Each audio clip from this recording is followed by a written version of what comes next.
Hey everyone, I'm Oliver and welcome back to the Easy English podcast. Today's topic is how important is reading with learning English? So we're going to look at, is it really that important? And I am going to tell you exactly what I think from my experience teaching English to many students from different countries. And of course, from my experience learning foreign languages as well. So to start with, I will say yes.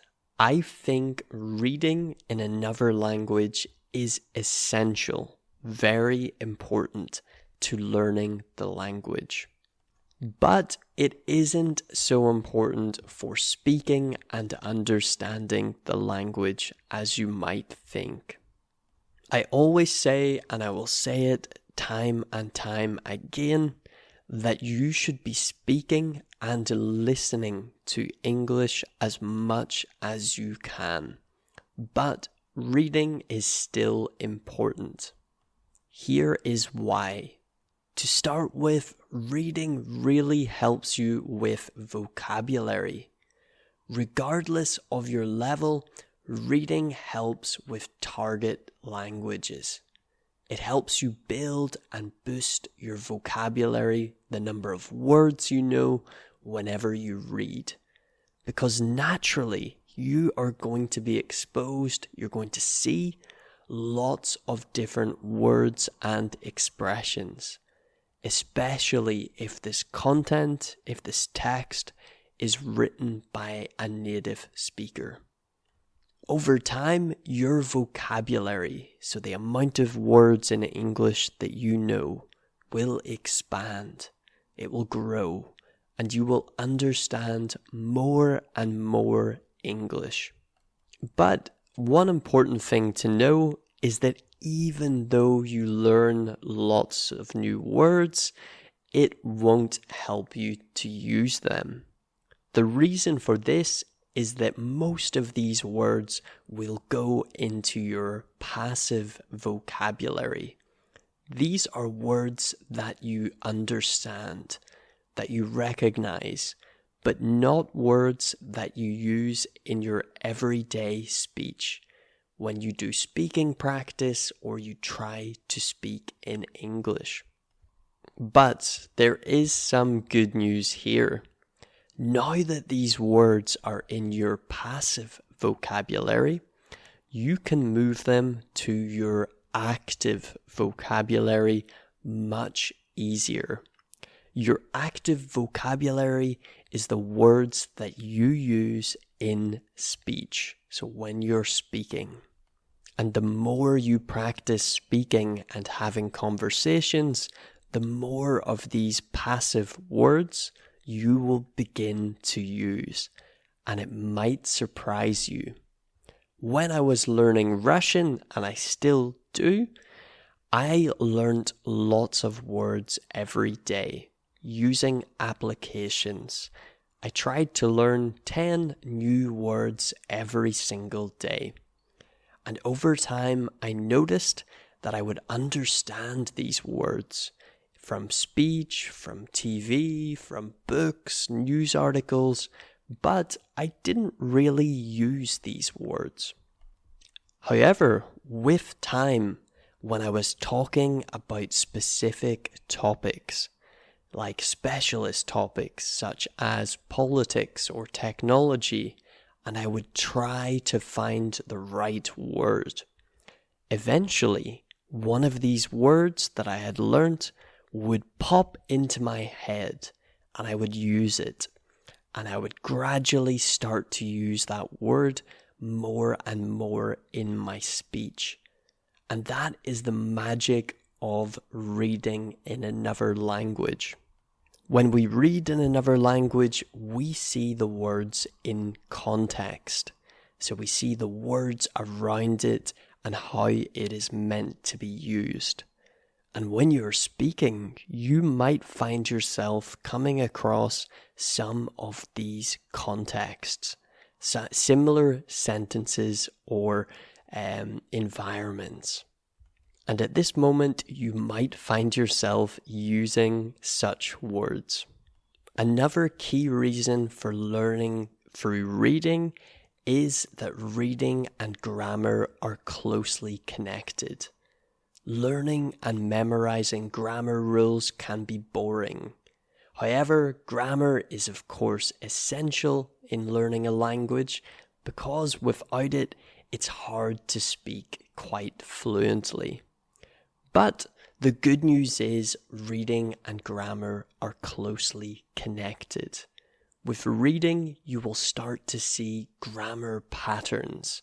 You will learn sentence structures, and you will see grammar exceptions which you have studied maybe in a book or in a class. Reading is a perfect way to improve your grammar and to recap and learn over the rules that you already know. And naturally, over time, the more you practice speaking, this can only help you. Reading is also so closely connected to writing skills. The more you read, the more writing styles you will see and understand. And you can even start to copy these writing styles.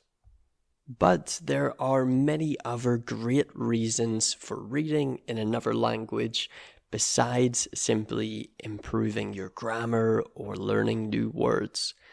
And one of these is that it is simply good for your brain. When you read in another language and you start to understand it, in a way you are thinking in that language. You're using that language in your brain. You can also read anything you want. You can choose areas that you are interested in. If you love literature or books, you can read those. If you love news articles or science, technology, politics, anything is available to you online. We are so lucky to have access to the internet and the unlimited amount of information that you can access in English. Even by going on social media like Facebook, Instagram, YouTube, you can see so much content in English. And there you will see a lot more slang or colloquialisms, which are native phrases or native words, which are maybe informal language, but words and phrases that locals and natives use every day. It's also quite relaxing. Whenever we read, I find that our brains go into quite a relaxed state. It's not as stressful for me as doing grammar exercises, for example, or even speaking about a topic I don't know so much about. But mainly it comes down to this: variety, so doing different things. When you're on your English language learning journey, it's best to do lots of different things for learning English. This keeps it interesting for you. You won't always be doing a course book, you won't always be learning grammar or trying to speak all of the time. It will help you improve your level while doing different things and staying interested and excited about learning English. So every now and again, even before you go to sleep, I would recommend putting down that course book, that study book, stopping some grammar, pick up a book or an article in English and give it a read. Of course, keep listening to as much English as you can and speaking as much as possible. These are still far more important by reading than reading, but it doesn't make reading not important. I hope that this episode was useful for you and that you got some good listening practice. Let me know, do you read in English? What do you like to read? Do you read books, articles, or just comments online? And I look forward to seeing you in the next episode. As always, send me recommendations of topics that you want to hear about in the podcast. Have a great day and a fantastic week, and I will speak to you very soon. Goodbye.